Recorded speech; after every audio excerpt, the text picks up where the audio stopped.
جب حضرت ابراہیم علیہ السلام اما ہاجرہ اور حضرت اسماعیل کو چھوڑ کر اور پیچھے مڑا اور چلنے لگا تو اما ہاجرہ سمجھ گئی، بھاگتی ہوئی آئی، او ابراہیم میں نے تیرا کون سا قصور کیا ہے؟ اگر میں نے قصور کیا ہے تو اس بچے نے کون سا قصور کیا ہے؟ اس جنگل میں جہاں پانی بھی نہیں ہے، جہاں تو پرندے بھی نہیں ہے، اس جگہ پر مجھے چھوڑا ہے، میرا قصور تو بتا، کیوں چھوڑ کے جا رہا ہے؟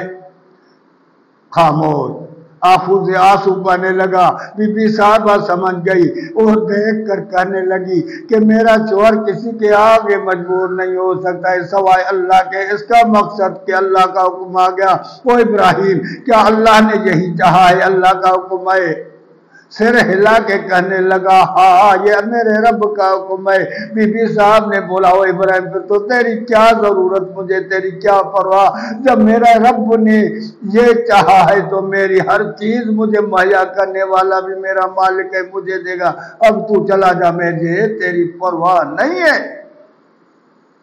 یہ تھی اللہ کی محبت کہ اللہ کے محبت میں بیٹے کو بھی قربان کر دیا، بیوی کو بھی چھوڑا اس جنگل میں جہاں موت کے سوا کچھ بھی نہیں تھا۔ لیکن اللہ نہ ناراض ہو جائے، پوری دنیا ناراض ہو جائے، اللہ ناراض نہ ہو جائے، یہی اللہ کا حکم ہے کہ پوری کائنات کو جب کا چھوڑ کر اللہ سے محبت نہیں کرو گے۔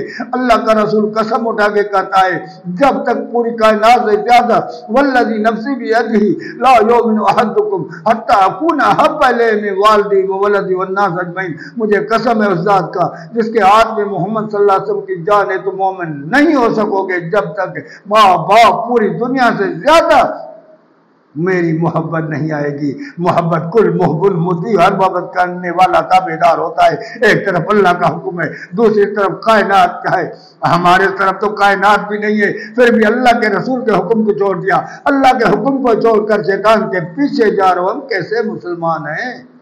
یہ قربانی نشانی ہے، یہ قربانی ہم صرف جانور ذبح کرنے کے لیے نہیں ہے، اس میں بڑی سوچ اور سمجھ رکھی ہوئی ہے، اس میں بڑا ایک عقل والے دماغ والوں کے لیے بڑی سوچ ہے اور وہ بڑی گہرائی ہے کہ تم ارے سے میں صرف یہ جانور نہیں مانگ رہا ہوں، میں اس لیے تیرے لیے مقرر کیا ہے کہ تم اللہ کے حکم کے پابند ہو جاؤ، اللہ کے رسول کے ہر حکم کے پابند ہو جاؤ۔